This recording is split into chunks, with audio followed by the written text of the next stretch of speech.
स्वागत है आप सभी का मेरे YouTube चैनल एजुकेशनल स्टोरी में। आज की कहानी है मालती जोशी जी की कहानी, छोटी बेटी का भाग्य। चलिए तो कहानी शुरू करते हैं। फिर राजा ने चौथी बेटी से पूछा, बेटी तुम किसके भाग्य का खाती हो? उसने अपनी बड़ी बहनों की देखा देखी उत्तर दिया, पिताजी मैं तो आपके भाग्य का खाती हूँ। राजा बड़ा खुश हुआ। फिर उसने सबसे छोटी लाडली बिटिया से प्रश्न किया, बेटे तुम किसके भाग्य का खाती हो? मैं तो अपने भाग्य का खाती हूँ, बिटिया ने तपाक से उत्तर दिया। उसकी बहनें सुनकर सन्न रह गईं। राजा को इतना ताव आया, इसमें ताव खाने की क्या बात थी? छोटी बिटिया ने ठीक ही तो कहा था। सुमन की इस टिप्पणी से कहानी का तार एकदम टूट गया। बच्चे और उनकी नानी उस काल्पनिक दुनिया में इतने खो गए थे कि पास बैठी सुमन को भूल चुके थे। मेहमानों की लिस्ट बनाना छोड़कर वह कब श्रोताओं में सम्मिलित हो गई थीं, किसी को पता ही नहीं चला था। इसीलिए तीनों चौंक पड़े थे। छोटी ने ठीक ही तो कहा था। अपनी बात पर जोर देते हुए सुमन ने कहा, दुनिया जहान की छोटी बेटियां अपने ही भाग्य का तो खाती हैं, उनके लिए कौन कुछ करता है? सुमी, अम्मा ने तड़प कर कहा और चुप रही। बच्चे एकदम बौखला उठे। इतनी अच्छी कहानी चल रही थी, मम्मी को पता नहीं क्या खप्त सवार हो जाता है कभी कभी। मम्मी प्लीज़, रश्मि ने ठुनक कर कहा, बीच में मत बोलो ना। बोलने का उत्साह सुमन का भी ख़त्म हो गया था। वह फिर से अपने काम में जुट गई। नानी ने भी बिखरे कथा सूत्रों को फिर से समेटना चाहा, पर बात कुछ बनी नहीं। सुमन कहाँ हो भाई? सुरेश गेट से आवाज़ देते हुए ही घर में दाखिल हुए। इतनी कोफ्त हो आई उसे। कितनी बार समझाया है कि घर में इस समय अम्मा है, बड़े भैया है, कुछ तो लिहाज किया करो, पर इन्हें कभी होश ही नहीं रहता। क्या है? उसने बाहर आकर रुखाई से पूछा, ये कार्ड्स देख लो भाई, छपकर आ गए हैं, तुम्हारे ऑर्डर के मुताबिक हैं कि नहीं, देख लो। उसने रैपर खोलकर देखा। चिकनी गुलाबी सतह पर मखमली अक्षर, बस सुनहरी बेल बूटे। उसके बनाए मसौदे के नीचे उसके, सुरेश के, रसीम राघव के नाम, मकान का बड़ा सा नाम आकांक्षा कलात्मक रूप से लिखा हुआ है। अच्छे हैं? उसने पुलकित स्वर में कहा। अरे अच्छे क्या, बहुत अच्छे कहो, बड़े भैया ने कहा। गृह प्रवेश के लिए इतना कौन करता है? अरे शादी पर भी लोग इतने महंगे कार्ड नहीं छपवाते, इसीलिए तो मैंने छपवाए हैं, सुमन ने कहा। उसका स्वर एकदम बदला हुआ था। मेरी शादी पर तो ऐसे कार्ड छपे थे कि याद करके आज भी रोना आता है। उनसे अच्छे कार्ड तो लोग तेरे ही पर छपवा लेते हैं। बड़े भैया का चेहरा एकदम काला पड़ गया और भी सिर झुकाकर धीरे से कमरे से निकल गए। सुमन, सुरेश ने कठोर स्वर में कहा, क्या है? घर बुलाकर इस तरह अपमान किया जाता है कभी? अपमान कहाँ किया है मैंने? मौके से एक बात याद आ गई थी, सो कह दी, और वह सच भी थी। सच बात क्या? इस तरह मुँह पर फेंक मारना जरूरी है? देखिए, सुमन ने कसैले स्वर में कहा, सच बड़ा कड़वा होता है, किसी तरह भी कहो लगता ही है। और वह एकदम पलटकर रसोई में चली गई। सुरेश उसे देखते ही रह गए। इतने वर्ष बीत गए हैं, पर इसका आक्रोश अभी भी उतना ही ताज़ा है। जब भी वे सुमन के इस आवेग को देखते हैं, उन्हें अपना सारा किया कराया मिट्टी में लगने लगता है।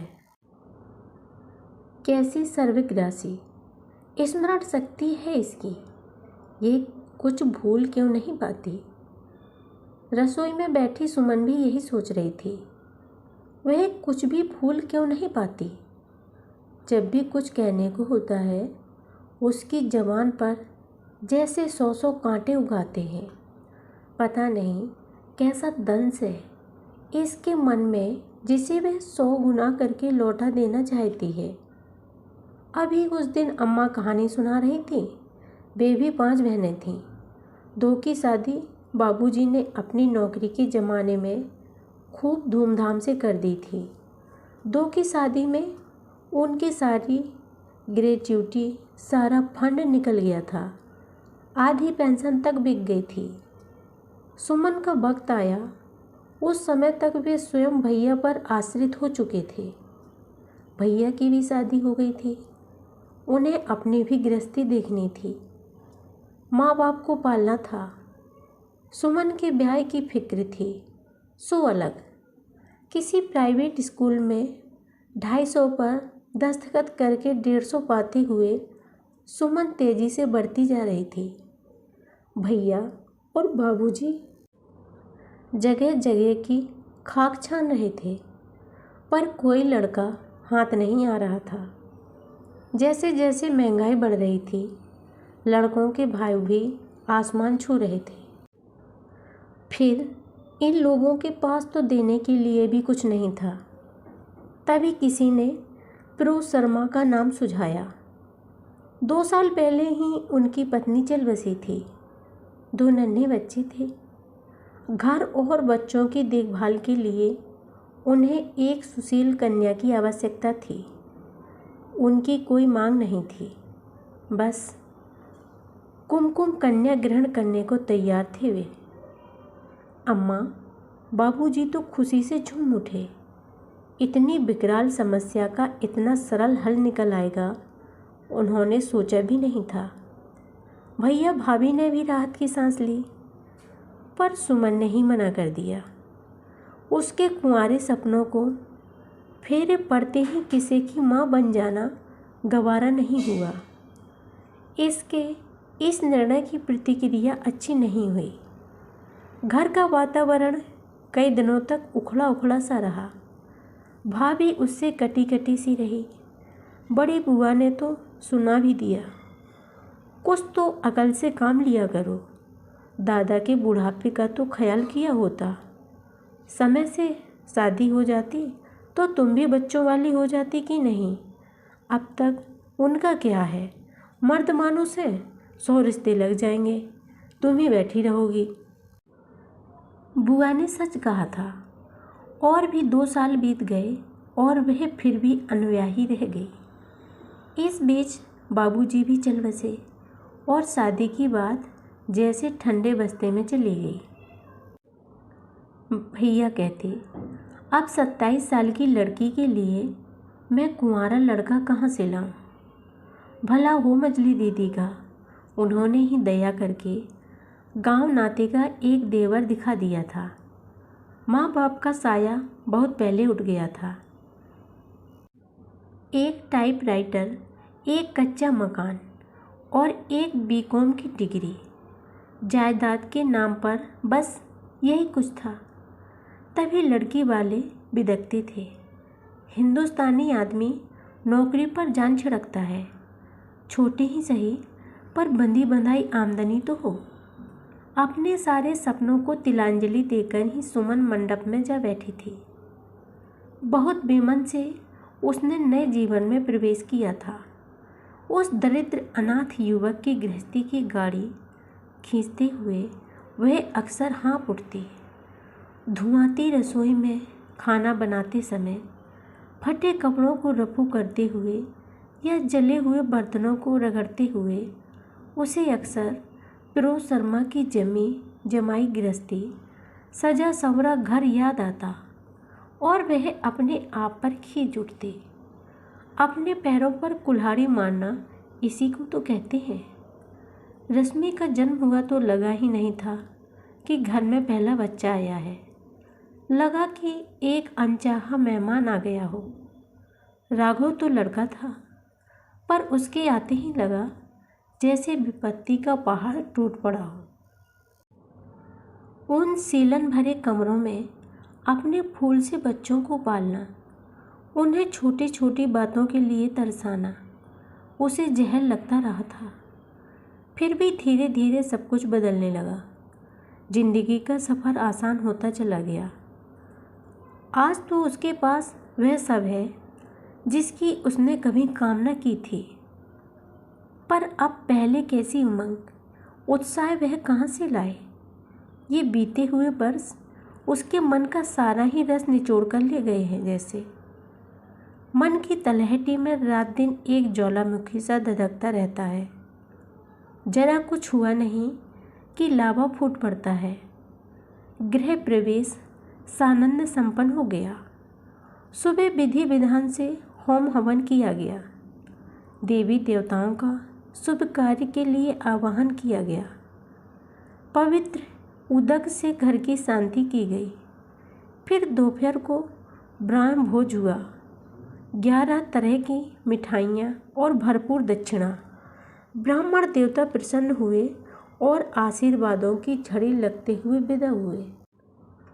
शाम को रिसेप्शन था। खाने का प्रबंध 3 सितारों वाले एक होटल को सौंपा गया था। मंडप की सज्जा शहर के प्रसिद्ध टेंट हाउस के जिम्मे थी। उन्होंने नए घर को दुल्हन की तरह सजा दिया था। सुमन की शादी में ऐसा कोई हंगामा नहीं हुआ था, इसीलिए वह जैसे सारी कसर निकालने पर तुली थी। उसके पीहर से भी जो सामान आया था वह मौके के अनुरूप ही था। उसने चुटकी भी ली थी। अम्मा, इतनी भारी साड़ी तो तुमने मुझे शादी पर भी नहीं दी थी। और उसी साड़ी को पहनकर वह मंडप में फूली फूली फिर रही थी। कोई प्रशंसा करता तो गर्व से कह देती, अम्मा लाई हैं। अरे, इसने तो जैसे एक छोटी मोटी शादी ही निपटा दी। अम्मा गदगद होकर जिस तिस से कहती फिर रही थी, भाई हमने तो होनहार लड़का देखा और बिटिया ब्याह दी थी। घर वर दोनों देख सके, इतनी सामर्थ्य कहाँ थी। पर इसका ऐसा लक्ष्मी का पांव पड़ा कि आते ही सब दलिद्दर धो डाला।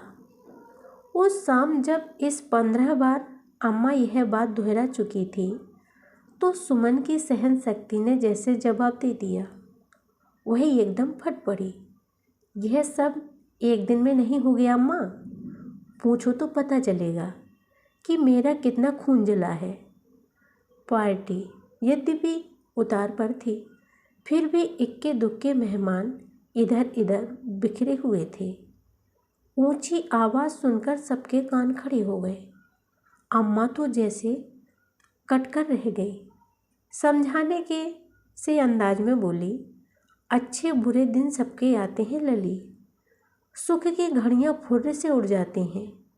दुख के दिन नेक रेंग रेंग कर चलते हैं, इसी से भारी लगते हैं। आज तो तू रानी बनी हुई है ना? हाँ, आज मैं रानी हूँ। 12 साल बाद तो पूरे के भी दिन फिरते हैं। मेरे भी दिन बदले हो तो आश्चर्य क्या है। सुमी, ठीक ही तो कह रही हूँ अम्मा। तुम लोगों ने तो अपनी तरफ से मुझे घूरे पर ही फेंक। कहते कहते रुक गई सुमन।